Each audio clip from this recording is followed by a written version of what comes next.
I first saw her at the vet when she was brought in by another volunteer.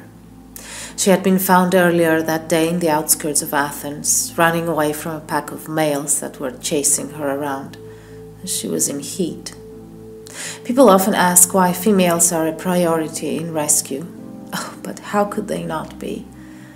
Femininity is such a burden sometimes, especially when you're on the streets.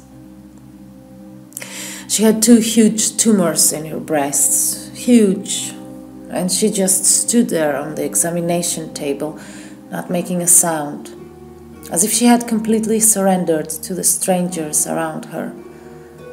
When you rescue a dog from the streets, it's like getting pieces of a puzzle that you try to put together again and make a story. A past that you can't possibly know, but you can imagine. As a hunting dog, Lydia probably did the job for years, and once she wasn't good enough anymore, she was abandoned on the streets.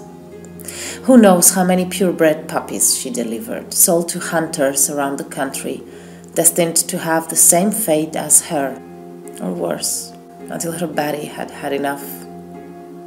Breast cancer in female dogs is like a punishment for a crime of femininity, of motherhood.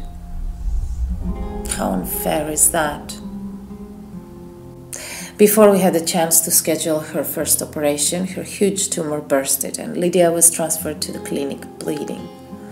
We had only rescued her a week ago and I thought that she would leave her last breath there on the back seat of my car. She was so weak. She did nothing but look at me with her huge black eyes. Was I the last thing she'd see before she died? I came back home with a huge knot in my stomach, looking at the bed I had prepared for her, wondering if she would ever lay on it, if she would ever make it home. And she did. 3 days later, Lydia came out of the clinic walking. We brought her home. She laid on her bed as if she already knew it was made for her, and slept.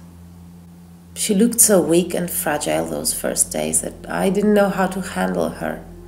It was as if all life had been drained out of her, and now she was slowly filling up again. She started following me everywhere in the house without ever asking for anything. As long as she was in the same room as I was, it was enough. And then she would go to sleep again.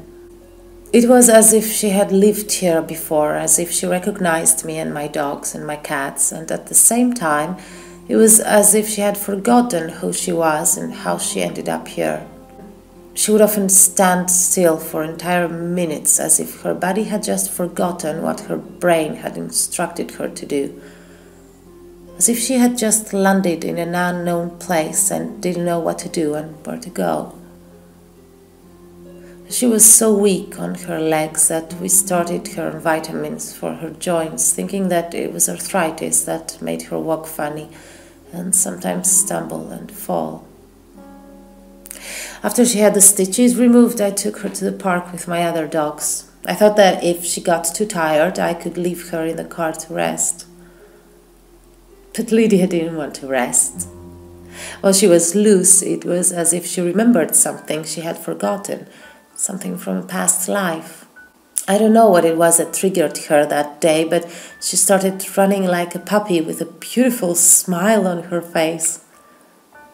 This dog that was so tired and could spend all day sleeping somehow found the energy to run, to dig holes, and to be someone I could barely recognize. I almost felt guilty when I had to put her under the ordeal of yet another surgery, now that she was finally feeling better.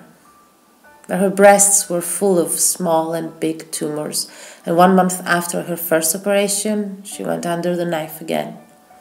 The new x-ray she had to check what was wrong with her back legs showed a broken pelvis. As if all that suffering was not enough, she also had to be hit by a car and crawl for who knows how long until she got back on her feet again. Lydia had a full mastectomy. All her breasts from the left side were removed, and she has a huge scar from the bottom of her neck all the way down to her lower belly.